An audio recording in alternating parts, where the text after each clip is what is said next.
तो hello friends, आज हम डिस्कस करने वाले हैं आरटीपी नवंबर 2020 एग्जाम सीए इंटरमीडिएट लॉ का सुपर क्विक डिस्कशन करेंगे। मैं बहुत फटाफट आपके साथ ये डिस्कशन करूंगा ताकि अगर आपका मिस हो गया या आप ठीक से इसको रिवाइज नहीं कर पाए हैं या पढ़ नहीं पाए हैं तो आपका कवर अप हो जाए। ठीक है, चलिए तो हम first division A case scenario और मल्टीपल चॉइस क्वेश्चन लेता हूँ। तो देखो मैंने क्वेश्चन के अंदर इंपॉर्टेंट पार्ट को मार्क करके रखा है। एक बात आप जो मैं आपके साथ सजेस्ट करना चाहूँगा आपको कि भाई एग्जाम में क्वेश्चन को बहुत पेशेंटली पढ़िए, क्योंकि इस क्वेश्चन में भी आप देखिए जो दो integrated case study based MCQs इन्होंने दिया हुआ है, बकवास बात इन्होंने बहुत लिखा है, काफ़ी बकवास लिखा है। तो इनका बेसिकली क्या होता है ना, साइकोलॉजी के साथ खेलते हैं। एग्जाम में आप बैठे हुए आपको 1-1.5 पेज का केस स्टडी मिलता है, तो साइकोलॉजिकली कहीं ना कहीं वो इम्पैक्ट करता है। बाकी ये केस स्टडी में कुछ भी नहीं है, इट इज़ वेरी इजी अगर आपने कंसेप्चुअली पढ़ रखा है तो। अगर आपने रट्टा मारा है प्रॉब्लम आने वाली है, अगर कंसेप्चुअली समझा है, पानी है, फोकट के नंबर है। ठीक है, आइए एक बार इसको हम लोग डिस्कस करते हैं। पहले इसमें दिया हुआ है कि कोई मिस्टर बी आर मोहंती हैं, ये दो कंपनी को प्रमोट कर रहे हैं, वेलमाउंट और टेक्समाउंट। वेलमाउंट जो है नाम से ही है पता चलता है ये कोई वेलनेस प्रोडक्ट बनाने का काम करती है, और टेक्समाउंट टेक्सटाइल बनाने का काम कर रही है। ठीक है ना। और ये लोग दोनों कंपनी पब्लिक लिमिटेड कंपनी है, लिस्टेड ऑन स्टॉक एक्सचेंज, यानी कि ये लिस्टेड कंपनीज है। ये कैसी कंपनीज है? लिस्टेड कंपनीज है। उसके नीचे अगर हम जाएं तो हमको ये लिया गया है कि टीएमएल जो है, यानी कि जो टेक्सटाइल बनाने वाली कंपनी है, उसकी बॉटम लाइन इज रेड। इसका मतलब क्या होता है? बॉटम लाइन और top line. Top line generally sales वाले एरिया को हम बोलते हैं पीएनएल में, और बॉटम लाइन हो गया प्रॉफिट वाला एरिया। तो प्रॉफिट रेड में है, इसका मतलब कि इस कंपनी में प्रॉफिट्स नहीं हो रहे हैं इस फाइनेंशियल ईयर में। ठीक है। TML was declaring dividends since the very first year of operation and willing to continue the tradition. The rate of dividend for the recent 5 financial year, पिछले 5 फाइनेंशियल ईयर्स का रेट ऑफ डिविडेंड आपको दे रखा है, वो है 9, 8, 9, 10, 8, 5 और 2। तो भैया ये देख के पता चलता है कि भैया जो अगर आउट ऑफ लॉस आप डिविडेंड दे रहे हो, यानी कि प्रीवियस ईयर प्रॉफिट्स का अगर आप डिविडेंड दे रहे हो, तो आपका जो एवरेज रेट है, जो रेट ऑफ डिविडेंड है, that cannot exceed, rate of dividend cannot exceed average of previous 3 year का डिविडेंड। ठीक है। तो करंट फाइनेंशियल ईयर के पहले के जो क्लोजेस्ट 3 फाइनेंशियल ईयर है, अब ये 5 फाइनेंशियल ईयर के डेटा आपको कंफ्यूज करने के लिए दिया गया है। ठीक है। तो पिछले 3 फाइनेंशियल ईयर के डेटा को हमको पकड़ना है, यानी कि अगर मैं बोलूँ 9% इसमें क्लैरिफाई किया कि 9% बीइंग 5 ईयर्स हो, यानी आज से 5 साल पहले 9% दिया गया था, और 2% पिछले साल दिया गया। तो अगर हम लोगों को एवरेज पकड़ना है तो 2%, 5% और 8% का एवरेज करेंगे। तो इसका एवरेज अगर मैं ले लूँ तो ये आई थिंक 5% ही आने वाला है। 5% रेट है, तो ये ऑफकोर्स एक एमसीक्यू में इस पर सवाल होगा ही कि जो आपका रेट ऑफ डिविडेंड है वो कितना होगा। तो मैक्सिमम 5% रेट ऑफ डिविडेंड ही दिया जा सकता है। ठीक है। उसके बाद नेक्स्ट टीएमएल, ओहो, नेक्स्ट लिखा है कि भैया जो टीएमएल है ये जो है एनफोर्समेंट अथॉरिटी की स्कैनर में आ गया था। ठीक है। कुछ एक्सपोर्ट विक्सपोर्ट का काम करती है। इन्होंने इनसे बुक्स ऑफ अकाउंट्स मांगा है पिछले 10 प्रीसीडिंग फाइनेंशियल ईयर का। बुक्स ऑफ अकाउंट्स 128, पिछले 8 साल का बुक्स ऑफ अकाउंट्स आपको मेंटेन करना पड़ता है। लेकिन अगर सेंट्रल गवर्नमेंट ने आपको इंस्पेक्शन या इन्वेस्टिगेशन डायरेक्शन किया है तो उस केस में सेंट्रल गवर्नमेंट आपसे बोल सकती है कि आपको एक्सटेंडेड पीरियड के लिए भी बुक्स ऑफ अकाउंट्स मेंटेन करना पड़ सकता है, और इन दैट केस ओनली 8 साल से ज्यादा आपको मेंटेन करने की रिक्वायरमेंट है। तो यहाँ पर एनफोर्समेंट अथॉरिटी या एनफोर्समेंट डायरेक्टरेट अगर आपसे मांग रहा है 10 साल का, तो आप लायबल नहीं हो, आपको 8 साल का ही फर्निश करने की लायबिलिटी है। ठीक है। तो ये टीएमएल ने बोला कि हमारे एओए के हिसाब से, टीएमएल का कंटेंशन है कि हमारे एओए के हिसाब से हमें 8 साल के फाइनेंशियल ही मेंटेन करने पड़ते हैं। साहब आपका एओए क्यों कंपनीज एक्ट में लिखा हुआ है, तो फालतू बात मत करो, ऐसे ही लिख दिया एओए का जबरदस्ती। एक्चुअल में इन लॉ में ही ये बात लिखी हुई है। अच्छा, and date to without any record. ओहो, देखो यहाँ पर कितना ट्विस्ट कर दिया अचानक से कि कोई वाउचर्स मेंटेन नहीं किए हैं। मैं बहुत अच्छे से इस पे डिस्कशन करता हूँ। सेक्शन 128, सेक्शन 128 पढ़ते पहला जो प्रोविजन है, आप मेरे मटेरियल का देखो या इस चैप्टर का पहला ही प्रोविजन बोलता है कि every company shall keep and maintain at its registered office books of accounts which shell give a true and fair view and shall explain the transactions affected. Very important चीज, explain the transaction affected. तो उसमें मैं हमेशा बताता हूँ भैया explanation कैसे होगा, आप वाउचर्स रखोगे, वाउचर्स से ही आप उन ट्रांजैक्शंस को बता पाओगे। तो बिना वाउचर्स अगर आप बुक्स ऑफ अकाउंट्स को मेंटेन कर रहे हो तो नहीं चलने वाला है। तो 8 साल वाली बात बिल्कुल ठीक है, और बिना वाउचर वाली बात बिल्कुल भी सही नहीं है, बिना वाउचर वाली बात गलत है, ठीक है। For past many years WM, अच्छा ये तो वेलनेस कंपनी है जो दूसरी वेलनेस प्रोडक्ट बना रही है, तो WML had declare dividend at an constant rate of 20%, पिछले सालों से 20% के दर से डिक्लेयर करे, ठीक ही है। इस ईयर फाइनेंशियल ईयर 1920 में भी इन्होंने प्रॉफिट को अर्न किया ऑफ अमाउंटिंग टू 580 करोड़, ठीक है। फाइनेंशियल ईयर 1920 में 580 करोड़ का प्रॉफिट इस कंपनी को हुआ है, ठीक है। Board of directors declare 25% dividend without transferring any percentage to reserve on 15 June. अरे भाई कितनी बार इस पे सवाल भी आ चुका है, कितनी बार हम डिस्कस भी कर चुके हैं। पहले ये रिक्वायरमेंट हुआ करती थी कंपनीज एक्ट 1956 में कि कुछ परसेंटेज आपको रिजर्व्स में ट्रांसफर करना पड़ता था। कंपनीज एक्ट 2013 में ऐसा कोई रिक्वायरमेंट नहीं है, आप अगर कुछ भी रिजर्व्स में ट्रांसफर नहीं करो चलेगा, कोई दिक्कत नहीं है। तो ये बिल्कुल सही है, कोई रिजर्व्स पे अगर अमाउंट ट्रांसफर नहीं किया चलेगा, कोई दिक्कत वाली बात नहीं है, ठीक है। On 14 July 2020 some of the amount remaining unpaid due to the operation of law, section 127, operation of law की वजह से अगर आपने डिविडेंड अनपेड रह गया तो कोई प्रॉब्लम नहीं है इसमें, ये एक्सेप्शनल पार्ट है। मैं एग्जांपल भी देता हूँ फेमा का, डिविडेंड बैलेंसिंग वाला एग्जांपल कि अगर डिविडेंड बैलेंसिंग के चलते किसी कंपनी को जो है उसने डिविडेंड पे नहीं किया है तो बच जाएगा, कोई दिक्कत नहीं है। तो वो वाला एग्जांपल का क्वेश्चन यहाँ पर बना करके दे दिया है भैया कि भैया ऑपरेशन ऑफ लॉ के चलते डिविडेंड पे नहीं हुआ है, ठीक वही बात, कोई प्रॉब्लम नहीं है। अच्छा, लेकिन पे नहीं हुआ है तो भी आपको 7 डेज के अंदर अनपेड डिविडेंड अकाउंट के अंदर तो उसको ट्रांसफर करना ही पड़ेगा। तो 14 जुलाई को अगर आपका बचा हुआ है तो आप 7 डेज गिनेंगे 15 तारीख से, और 15 तारीख से गिनेंगे तो 21 जुलाई आपका आएगा 7 डेज। 15 से आप गिनेंगे तो 21 जुलाई आएगा आपका 7 डेज, ठीक है। तो 21 जुलाई से पहले उसको आपको अनपेड डिविडेंड अकाउंट में ट्रांसफर करना पड़ेगा। And this dividend has been transfer to unpaid dividend account on 20 July. तो 21 जुलाई तक आपका पास टाइम था, 20 जुलाई को आपने कर दिया, तो ठीक है भाई, कोई दिक्कत नहीं है, प्रॉपर कंप्लायंस हो रहा है लॉ का, ठीक है। CA Dev was appointed as an auditor under 139 of companies act. अब मैं ये सोच ही रहा था कि भैया ये जो ऊपर जो लिस्टेड कंपनी की बात दी है ये क्यों दी गई है। अब समझ में आया लिस्टेड कंपनी की बात क्यों दी है, क्योंकि ऑडिटर अपॉइंट हुआ है इंडिविजुअल को और रोटेशन ऑफ ऑडिटर लगेगा। रोटेशन ऑफ ऑडिटर क्या बोलता है लिस्टेड कंपनी को, अगर आप इंडिविजुअल ऑडिटर को अपॉइंट कर रहे हो तो 1 टर्म ऑफ 5 ईयर्स, और अगर फर्म को अपॉइंट कर रहे हो तो 2 टर्म ऑफ 5 ईयर, उसके बाद 5 साल का कूलिंग पीरियड जो है मैंडेटरी होता है। तो भैया ये ऑडिटर का भी बात आ गया कि 17th AGM में इनको अपॉइंट किया गया, तो इनका मैक्सिमम टेन्योर कितना हो सकता है 18, 19, 20, 21, 22, तो 22nd AGM तक इनका मैक्सिमम टेन्योर हो सकता है। तो ये तो हमने प्रोविजन को पढ़ के कुछ कंक्लूजन निकाले। अब देखते हैं MCQs किसके ऊपर है। In case of TML which of the following statements are correct regarding the declaration of dividend. तो पहले आपको बताने की कौन सा स्टेटमेंट इसमें से करेक्ट है। TML हो गया टेक्सटाइल वाला जो लॉस मेकिंग यूनिट था। TML cannot declare dividend because it earns the loss in the current financial year. ऐसा तो हो ही नहीं सकता भैया, आप डिविडेंड दे सकते हो out of current year profits, out of previous year profits भी, तो ये गलत हो गया। TML कैन डिक्लेयर डिविडेंड 9%, 5%, 6.8%, तो हमने देख ही लिया था भैया, एवरेज करना है, पिछले 3 सालों का एवरेज करना है, इसके हिसाब से आंसर 5% आएगा। तो ये सही ऑप्शन है, थर्ड नंबर सही ऑप्शन है, ठीक है। अच्छा, CA Dev who is auditor of WML, wellness वाला का ऑडिटर है, vacate the office and can be reappointed only in, तो 22nd AGM तक का टेन्योर होगा, 1 टर्म ऑफ 5 ईयर्स तक, ठीक है। तो 27, तो ये ऑप्शन तो आउटराइटली गलत हो गया, तो इन 3 में से आपको सही चूज करना है, ठीक है। अब ये बोल रहे हैं कि इनको कब वेकेट करना है, and can be reappointed only in, तो भैया 5 साल का कूलिंग होगा, 23, 24, 25, 26, 27, तो 27 AGM जब खत्म होगा उसके बाद इनकी अपॉइंटमेंट हो सकती है। तो भैया देख के आंसर सही हो गया, नंबर 1 B का सही हो गया आंसर, ठीक है। In case of WML which of the statements is correct regarding the declaration of dividend, तो वेलनेस वाला, WML मतलब वेलनेस वाला कंपनी है जो, उसके लिए क्या है कि ये डिविडेंड नहीं दे सकता 20%, ऐसा तो कुछ नहीं है। Maximum rate of dividend profits है तो मैक्सिमम रेट पे तो कोई बात ही नहीं है, तो 20% पे कोई बात नहीं है, ठीक है। It can declare the dividend out of current year profit but it needs to transfer the sum equal to 20%, ऐसा भी कोई बात नहीं भैया। कंपनीज एक 1956 में कुछ रिक्वायरमेंट था, अभी कुछ रिक्वायरमेंट नहीं है, 0% भी अगर आप ट्रांसफर करते हो चलेगा। WML can declare dividend out of current year profit, बिल्कुल सही बात है, but it needs to transfer sum equal to 10%, बेकार बात है, बेकार बात है, कुछ ट्रांसफर नहीं करना। Declare the dividend out of current year profit, पहला स्टेटमेंट सही है, without transferring any percentage to reserve, तो नंबर 4 सही हो गया इसमें, ठीक है।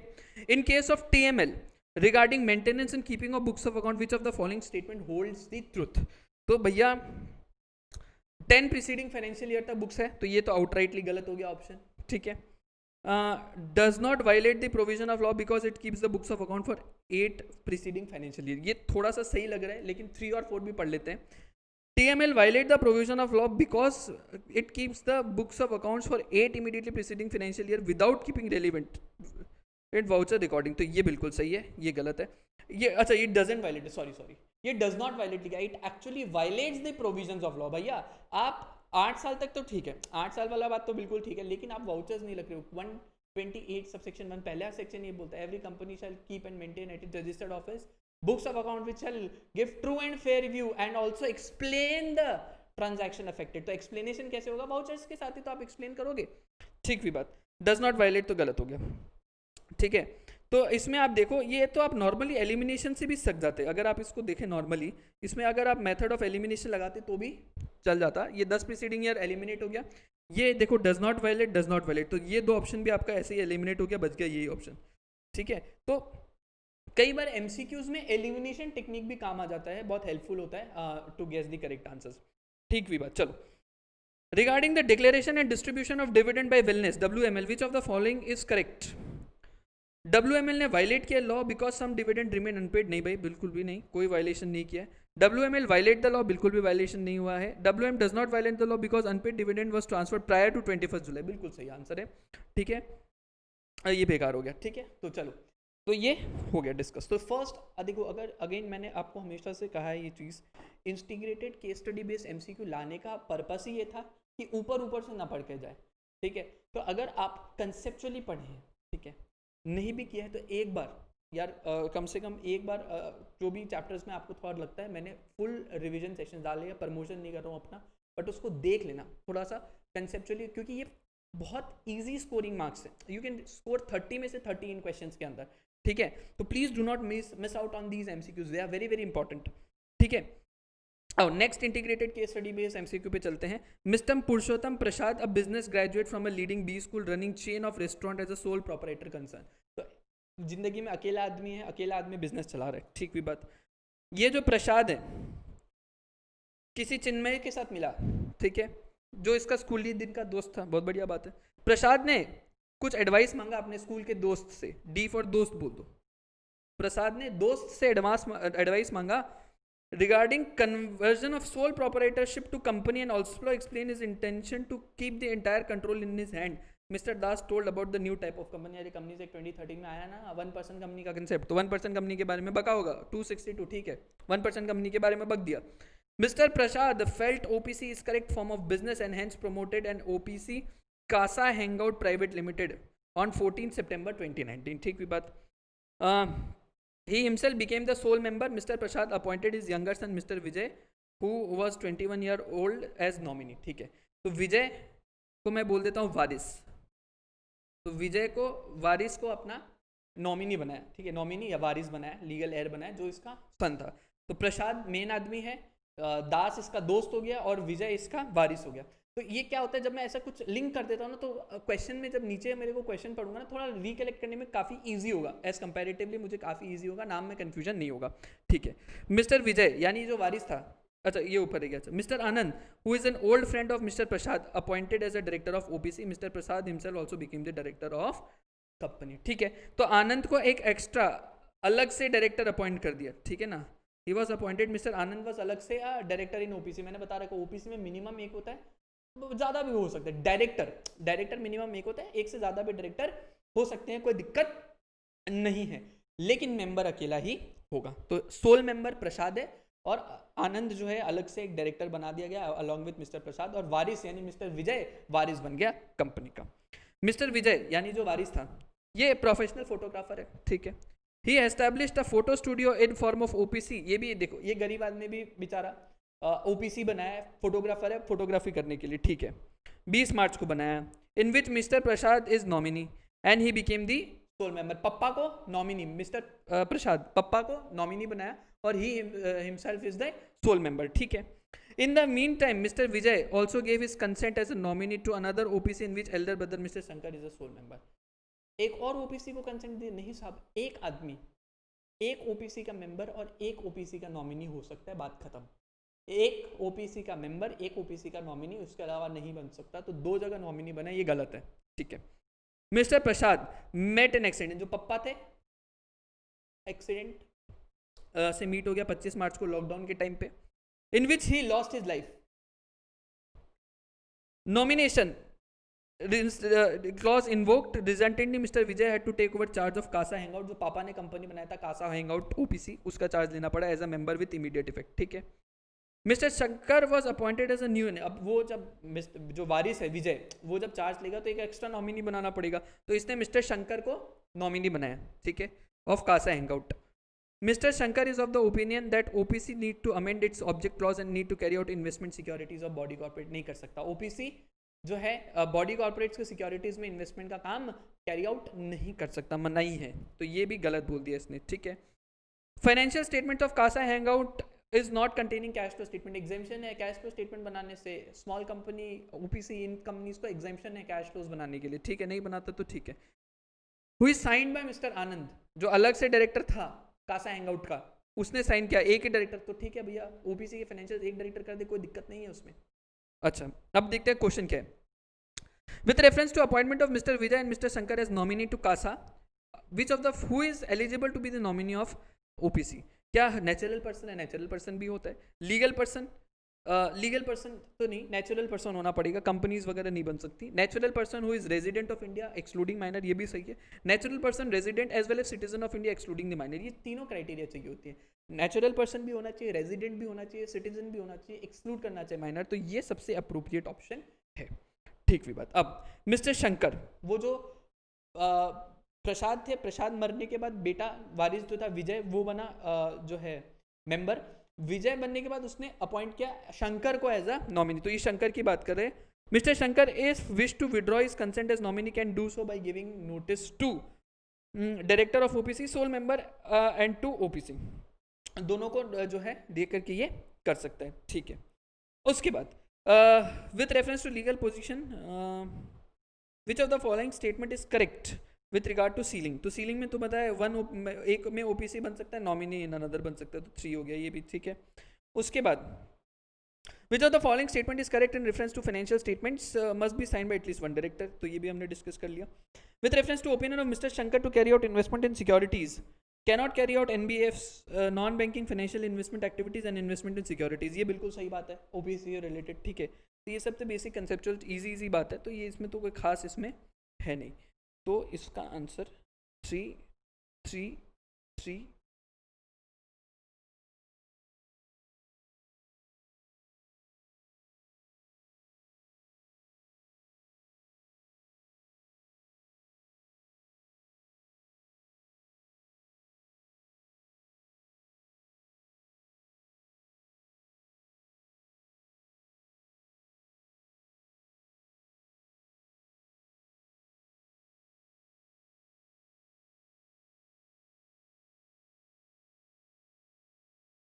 ठीक। चल अब छोटा छोटा एमसीक्यूज है। ए इज रिसाइडिंग इन दिल्ली और मुंबई में भी एक घर है। ए ने पावर ऑफ अटॉर्नी से किसी को अपॉइंट कर दिया एजेंसी, भैया पावर ऑफ अटॉर्नी तो एक्सप्रेस एजेंसी होती है, बात ही खत्म। चलो, 1 person company share file a copy of duly adopted financial statements to register, ये मैं बताता हूँ, देखो ये सब चीज़ें इतना इंपॉर्टेंट होता है, देखो एक एमसीक्यू पूछ लिया तो अब मैं कुछ चीज़ें कनेक्ट हो, याद हो, इसीलिए मैं क्या बताता हूँ, मैं हमेशा बताता हूँ, देखो ओपीसी को आमतौर पर हमेशा बेनिफिट दिया जाता है, एग्जामिशन, जैसे मैं अभी बताया कैश फ्लो स्टेटमेंट बनाने की रिक्वायरमेंट नहीं, ये एग्जामिशन दिया, बेनिफिट दिया ताकि कंप्लायंस का बर्डन कम हो। लेकिन ये एक इकलौता जगह है जहां पर ओपीसी नुकसान में होता है नॉर्मल कंपनी से। मतलब अगर मेरा एक नॉर्मल प्राइवेट लिमिटेड कंपनी है तो मेरे लिए क्या है, मेरा एजीएम होने का टाइम कितना है, 6 months from the closure of the financial year, तो कितना 30 सितंबर तक, और उसके बाद मुझे फाइनेंशियल स्टेटमेंट फाइल करने के लिए अलग से 30 days दिया जाता है, तो 6 month प्लस 30 days का टाइम मिलता है। लेकिन ओपीसी को मिलता है ओनली 180 days। तो भैया देखो 180 days from the closure of the financial statement, यहाँ पर ये नुकसान में, नॉर्मल कंपनी को कितना मिलता है, 6 month तो मिलता है एजीएम करवाने के लिए, प्लस 30 days मिलता है फाइल करने के लिए AOC4। लेकिन यहाँ पर ओपीसी को नुकसान होता है 180 दिन में करवाना पड़ता है, तो देखो एमसीक्यू बन के आ गया, ठीक हुई बात। अच्छा, guarantee which extend to a series of transaction, continuing guarantee लल्लू क्वेश्चन है। An aid that helps to understand the scope purpose of the act is a preamble, हल्का क्वेश्चन है। Roma along with 6 friends had got incorporated in Roma Trading Limited. Nature कैसा है? Public company का nature है, public company है। She kept her paid up capital at 30 lakh. She noticed that in last financial year turnover was 2 crore. तो ये 50 लाख और 2 करोड़, ये कहीं स्मॉल कंपनी के ऊपर है। देखो स्मॉल कंपनी के ऊपर सवाल है, तो भैया स्मॉल कंपनी का एक्सेप्शन होता है, प्राइवेट लिमिटेड कंपनी ही स्मॉल कंपनी हो सकता है, पब्लिक लिमिटेड कंपनी कभी भी स्मॉल कंपनी हो ही नहीं सकता। तो भैया रोमा ट्रेडिंग लिमिटेड एक पब्लिक कंपनी, खेल गया यहाँ पर, खेल गया वर्डिंग के साथ। तो भैया रोमा ट्रेडिंग लिमिटेड ये वाला सही है। Concept of small company is applicable in case of private limited company and OPC and therefore despite meeting the criteria of small company it being a public community can not enjoy the benefits of a small company. तो ये वाला answer सही है। अच्छा, red flag limited जिसका registered office है दिल्ली में, इसका 12,500 मेंबर है, एजीएम में अशोका होटल में है, ठीक है। मेंबर्स आया नहीं, एजीएम हुआ, कोरम आधे घंटे तक नहीं था, उसके बाद एडजर्न हो गया ड्यू टू हैवी बुकिंग। ये सेम होटल में मीटिंग नहीं था। अच्छा, ये सवाल क्या सुन, एक कंपनी है, कुछ 12,500 मेंबर्स हैं, मीटिंग एजीएम होल्ड किया, ठीक है, एजीएम होल्ड किया एक होटल में, ठीक है, मान लो ताज विवांता होटल में होल्ड किया। कोरम आधा घंटा तक वेट किया, मीटिंग जो फिक्स टाइम था स्टार्टिंग टाइम उससे आधा घंटा तक वेट किया, कोरम नहीं आया, तो मीटिंग को एडजर्न कर दिया। अब ये बोला कि ये जो होटल है जो ताज विवांता में हुआ, ठीक है, तो ताज विवांता के पास हैवी बुकिंग था, इसलिए अगला हफ्ता में उनके पास कोई डेट नहीं था। तो भैया एडजर्न करते हैं तो पहला प्रायोरिटी तो बोर्ड ऑफ डायरेक्टर के पास होता है, वो लोग डिसाइड कर सकते हैं कहाँ किधर कब करवाना है।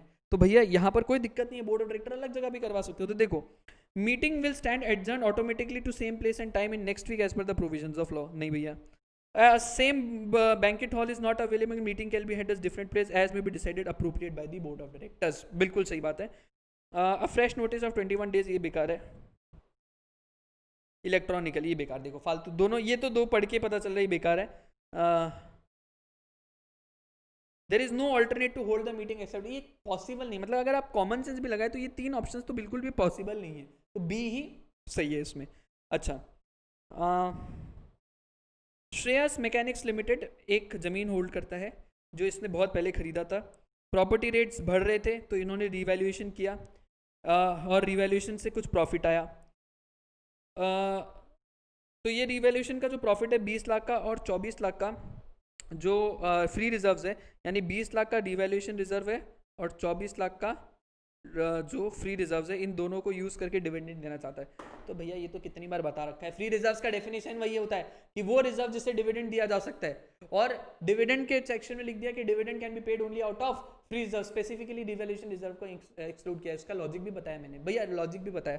लॉजिक क्या बताया, ये मेरे पास लैंड है, ठीक है, ये मेरे पास लैंड है, इसकी वैल्यू आज 1 करोड़ रुपए, मैं इसको रीवैल्यू करके 1 करोड़ 20 लाख करना चाहता हूँ, मैं इसको आज रीवैल्यू करके 1 करोड़ 20 लाख करना चाहता हूँ। क्या 20 लाख रुपए मेरे जेब में आ गए कि ये सिर्फ सोच है मेरी, ख्याल में चल रहा है मेरा? क्या 20 लाख जेब में आ गए? क्या 20 लाख जेब में आए नहीं है, मेरे पास जेब में आया नहीं है, ये ख्याली सोच है। तो जब भैया जेब में 20 लाख आए नहीं है तो इससे क्या मैं डिविडेंड आप लोगों को बांट सकता हूँ? आप मेरे कंपनी के मेंबर हो, क्या मैं आपको डिविडेंड बांट सकूंगा क्या? फालतू बातें, क्योंकि ये सिर्फ सोच में 20 लाख बढ़ा है, पैसे थोड़ी आए हैं जेब में, इसीलिए रिवैल्यूएशन रिजर्व लॉजिक था इसका भैया, इसीलिए रिवैल्यूएशन रिजर्व से कभी भी आप डिविडेंड नहीं बांट सकते, तो ये बेकार बात है। तो भैया देखो, 20 लाख को एक्सक्लूड करेंगे from the distributable profit at same can not be utilise for declaration of dividend, बिल्कुल सही लग रहा है, बाकी भी पढ़ लेते हैं एक बार। ओनली 25% कैन बी यूटिलाइज, क्यों भैया 25% किस बात में? नहीं, बेकार बात है, ठीक है। ओनली 50% 60, भाई देख बेकार बात है, ठीक है, तो एक सही है आउटराइटली, ठीक है। चलो, तो ये हमने आरटीपी के जो अच्छे जो क्वेश्चंस हैं, इंटीग्रेटेड और integrated case study based MCQs और नॉर्मल एमसीक्यूज, उनको डिस्कस कर लिया है।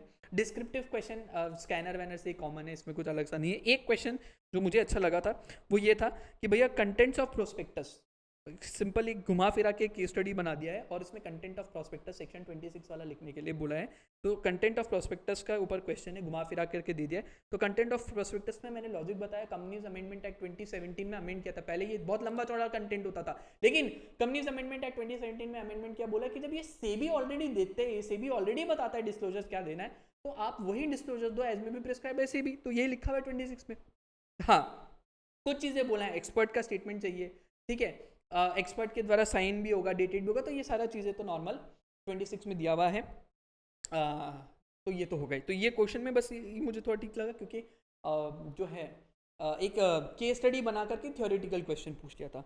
तो ये वैसे भी इतना कोई हार्ड नहीं, बाकी तो पुराना क्वेश्चन में से कॉमन है, ठीक है, तो इसमें कुछ इतना खास नहीं है, राइट। तो उम्मीद करता हूँ ये बहुत ही सुपर क्विक तरीके से आपका आरटीपी कवर हो गया होगा, अगर आपने नहीं देखा इन केस तो, राइट। अगर वीडियो पसंद आए तो इसे ज़रूर लाइक करें, और कुछ क्वेरीज हो तो आप मुझसे कमेंट में पूछ सकते हैं। मुलाकात होगी आपसे अगले वीडियो में। Thank you very much.